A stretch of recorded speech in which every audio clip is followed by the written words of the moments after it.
الفاتحة إلى روح سيدنا وحبيبنا وشفيعنا رسول الله محمد بن عبد الله صلى الله عليه وسلم ثم إلى روح الإمام الحافظ النووي الفاتحة.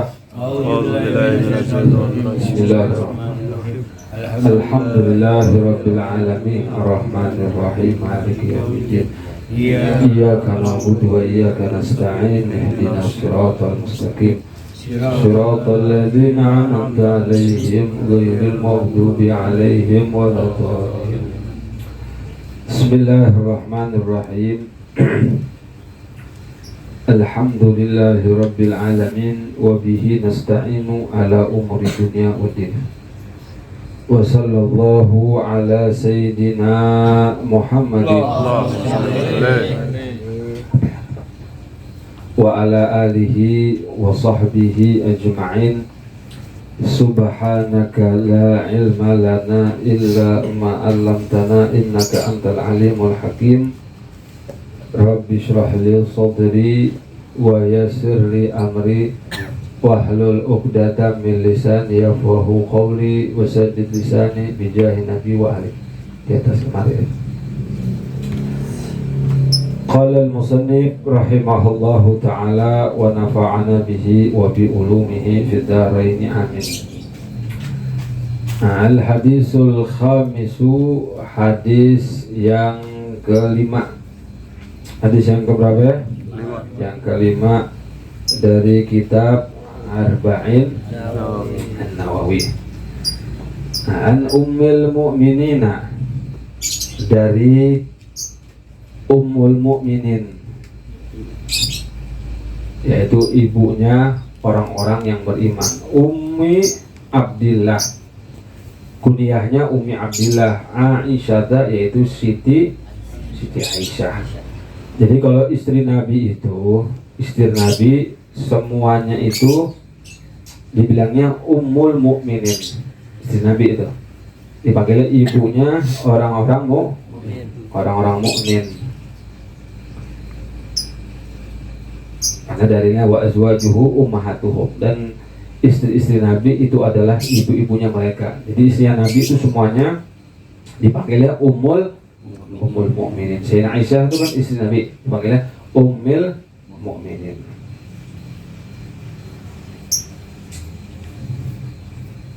Kemudian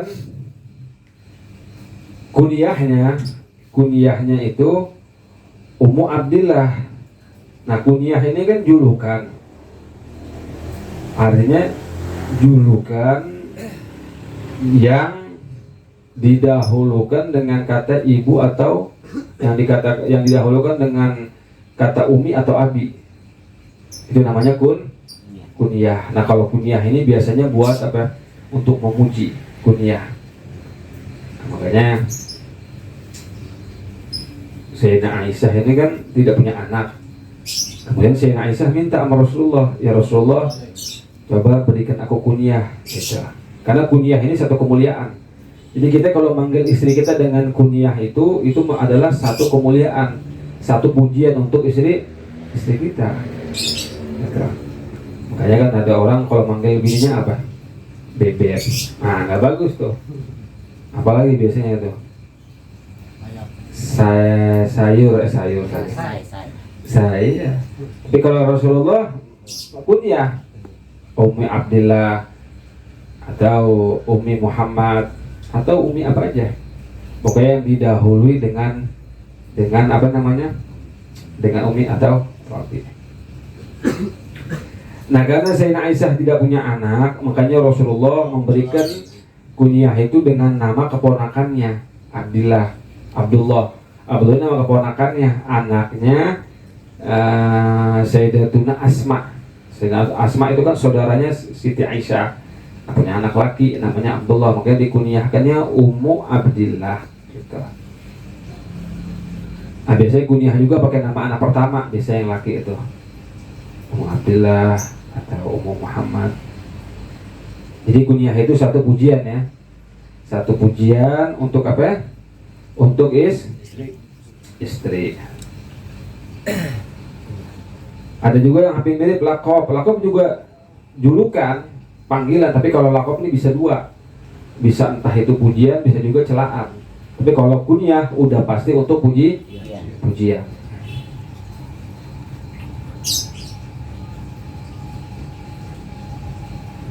Radhiyallahu ta'ala anha, semoga Allah subhanahu wa ta'ala meridhoinya, artinya meridhoi Sayyidina Aisyah. Ini Sayyidina Aisyah itu di antara sahabat dan istri-istri Nabi itu yang ahli dalam urusan ilmu. Cerdas Sayyidina Aisyah ini. Banyak beliau termasuk al-muqsirina fi riwayatil hadis, termasuk sahabat yang banyak meriwayatkan hadis dari Nabi Muhammad. Banyak hafalan hadisnya Sayyidina Aisyah tuh. Makanya sebagian sahabat juga banyak yang kalau ada masalah nanya kepada Sayyidatuna Aisyah. Di samping itu juga soal ibadahnya luar biasa. Siangnya puasa dan juga malamnya beliau hidupkan dengan ibadah, dengan sholat itu Sayyidina Aisyah. Luar biasa. Dan Rasulullah belum pernah menikahi seorang istri yang apa? Yang bikir, yang gadis. Kecuali Sayyidina Aisyah doang. Jadi setelah Sayyidina Khadijah meninggal, barulah Rasulullah menikah dengan gadis yang bernama Sayyidatuna Aisyah. Dan itu pernikahannya perintah dari Allah, gitu. Bukan, artinya bukan sembarang. Pernikahannya itu lewat siapa? Allah. Allah kan nyuruh turun ke malaikat Jibril. Kemudian malaikat Jibril membawa satu, kalau zaman sekarang foto lah, zaman sekarang tuh. Kalau zaman dulu kan pakai kertas, pakai apa namanya, pakai daun tuh. Nah itu gambarnya itu dia malaikat Jibril bawa, ditunjukin ke Rasul juga nggak kenal. Ini siapa?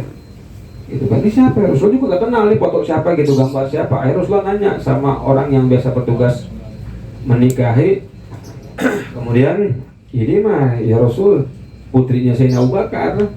Oh iya, ya udah Rasulullah ngomong sama Sayyidina Abu Bakar. Pertama pun Sayyidina Abu Bakar juga nolaknya bukan karena tidak mau, takutnya Siti Aisyah kan masih muda, takutnya mengecewakan Rasul. Enggak, kata Rasulullah, ini bukannya atas kemauan saya, tapi ini atas perintah dari Allah. Dan ada hikmahnya kemudian hari. Apa hikmahnya? Tadi itu Sayyidina Aisyah banyak meriwayatkan hadis untuk kepada Rasulullah.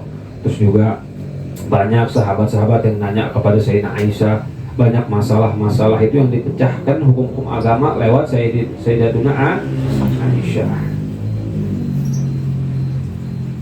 Nah sekarang kita mempelajari hadisnya.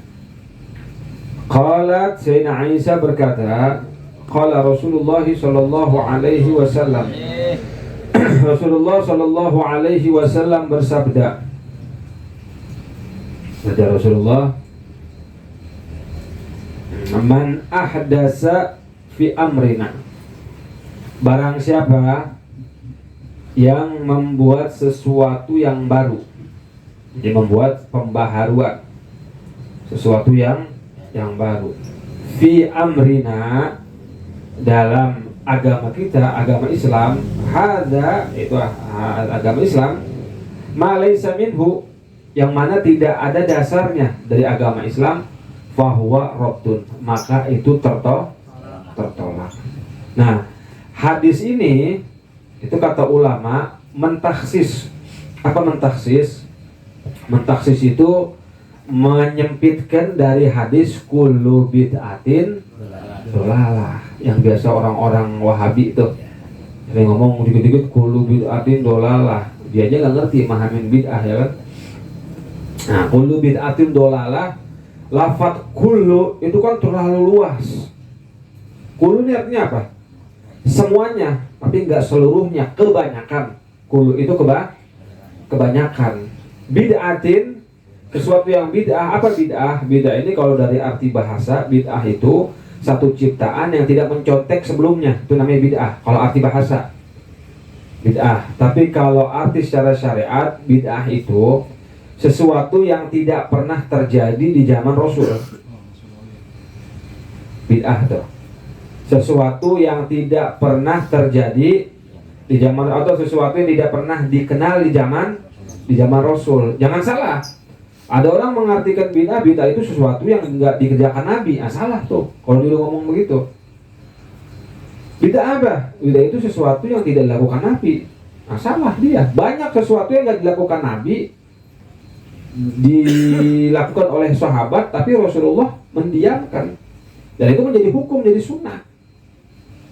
Makanya itu salah kalau kita mengartikan bid'ah itu sesuatu yang tidak apa dari orang Nabi. Kenapa nggak mau melakukan maulid?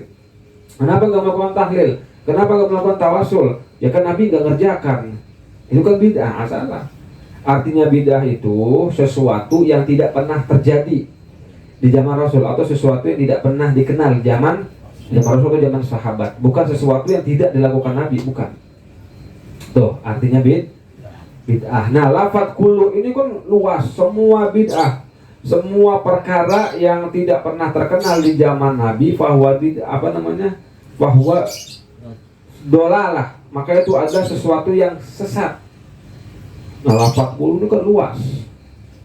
Dan ini lafadz kullu juga tidak mencakup semuanya. Lafadz kullu ini kebanyakan. Nah, di Al-Quran dijelaskan waja'alna minal ma'i kulla syai'in hayy. Kata Allah apa? Di Al-Quran nih, dalil paling pertama. Kami jadikan dari air ini segala sesuatu bisa hidup. Dari air semuanya bisa hidup. Ya, bumi ini kan semua dari air. Tapi itu kebanyakan. Lah, setan dibuatnya dari apa? Dari api. Jadi lafadz kullu ini tidak semuanya, cuman kebanyakan. Ya, disebutkan di Al-Quran kan, khalaqtahu min khalaqtani min nar wa khalaqtahu min tin. Ya Allah, Engkau ciptakan aku dari api itu. Jadi lafadz kullu ini tidak mencakup semuanya, tapi kebanyakan. Nah, lafadz kullu ini, hadis kullu ditaksis lagi. Ditaksis, diringkas lagi biar kita nggak bingung apa itu bid'ah. Nah, dengan hadis ini nih, man ahdasa fi amrina hadza ma laysa minhu. Jadi sesuatu yang baru, pembaharuan gitu, yang enggak ada sumbernya. Jadi begitu. Yang enggak ada sumbernya. Suatu yang baru yang enggak ada sumbernya dari Al-Quran, dari hadis atau dari sahabat, nah baru itu bid'ah yang tertolak. Tapi kalau ada sumbernya dari Al-Quran, dari hadis atau dari sahabat, maka itu bukannya bid'ah yang tertolak, tapi bid'ah yang terpuji. Ya seperti amalan kita Ahlus Sunnah Jamaah. Kita maulid, tahlil, tawassul, ziarah kubur dan lain-lain. Jadi yang tidak ada sumbernya di situ. Walaupun mungkin zaman dulu nggak terkenal, tapi sekarang ada gitu. Di zaman tabi'in nggak terkenal, di zaman tabi'in nggak terkenal, tapi di zaman sekarang ini populer, gitu kan? Di zaman sekarang populer, tapi sesuai, ada sandarannya dari Al-Quran dan dari hadis. Nah, maka itu termasuk bid'ah yang terpuji. Artinya dilakukan, kita bisa mendapatkan pahala di situ. Rawahul Bukhari wa Muslim. Hadis ini diriwayatkan oleh Imam Bukhari wa Muslim. Jadi kalau ente berpatokan cuma hadis kullu bid'atin dolalah, ya udah nggak ada ibadah orang. Susah. Nggak ada seninya kita agama Islam nih, kaku gitu kan. Sedangkan lafadz kullu ini kan sempit banget, dikit-dikit bid'ah. Makanya dia salah mengartikan bid'ah, salah. Kalau orang mengartikan bid'ah itu sesuatu yang tidak pernah dikerjakan Nabi, salah. Karena di zaman Nabi pun banyak hal-hal yang bukan Rasulullah yang mendahulukan. Artinya bukan Rasulullah yang mencontohkan pertama, tapi Rasulullah mengiyakan. Karena apa? Ya karena sesuai dengan ajaran Nabi. Ya contohnya yang sering dicontohkan apa? Ya seperti sholat sunnatul qatl, sholat sunnah kalau orang mau dibunuh. Terus lagi sholat sunnatul wudu. Kan Rasulullah nggak menyontohkan. Sholat sunnatul wudu Rasulullah nyontohin nggak? Enggak. Rasulullah nyuruh nggak? Enggak. Siapa pertama kali yang nyontohin? Sayyidina Bilal pertama kali. Rasulullah nggak ngerjakan, dan maksudnya Rasulullah tidak mencontohkan, dan Rasulullah tidak nyuruh para sahabat. Yang pertama kali siapa? Sayyidina Bilal mengerjakan. Nah berarti itu kan perkara bid'ah, tapi di situ Rasulullah mendiamkan di situ. Makanya bid'ah itu salah kalau diartikan sesuatu yang tidak dikerjakan oleh Nabi. Sedangkan sunnatul wudu itu faedahnya luar biasa kan.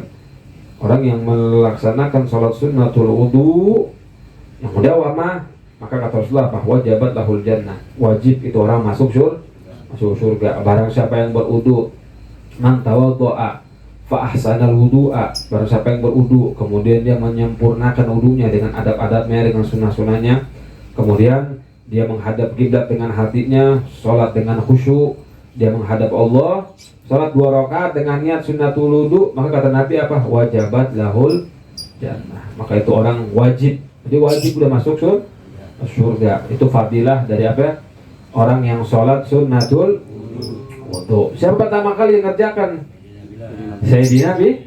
Nah, kalau kita ngerjakan sholat sunnatul wudu sekarang, bid'ah nggak kita? Kan bukan Rasulullah yang ngerjain. Enggak. Tapi Rasulullah mendiamkan di situ. Rasulullah setuju karena sesuai dengan apa? Dengan agama. Jadi jangan salah mengartikan masalah bid'ah. Kita bingung kan? Ya nggak perlu bingung. Nah, jadi wafi riwayatil li muslimin, dan dalam riwayat Muslim, man amila amalan, hampir sama kayak yang tadi hadis pertama, cuman kalau yang kedua ini lebih umum artinya. Barang siapa yang mengerjakan satu perbuatan, baik dia pertama kali yang mencontohkan atau ada orang yang mencontohkan dahulu, laisa alaihi amruna, yang itu gak ada sumbernya di agama Islam, gak ada sumber dari syariat, fahuwa raddun, maka dia tertolak. Tapi kalau ada sumbernya, ada dalilnya, ada dasarnya, maka itu gak tertolak. Malah itu nanti baliknya ke hadis apa ya? Man sanna fil islami sanatan hasanah. Barang siapa yang mencontohkan, mensuri tauladankan satu kebaikan, kemudian dicontohkan dengan kebaikan orang yang kedua, maka yang pertama itu bakalan mendapat kebaikan sama seperti orang yang kedua. Makanya kalau orang dikit-dikit pakai hadis qulu bid'atin, akhirnya hadis yang man sanna fil islami itu nggak kepake. Ya kan? Sedangkan Rasulullah jelas, barang siapa yang mencontohkan satu kebaikan, kemudian diikuti lagi setelahnya, ikutin lagi terus sampai akhir zaman, maka yang pertama kali itu dia mendapatkan kebaikan seperti yang kedua. Situ. Itu kalau ada sandarannya. Dan juga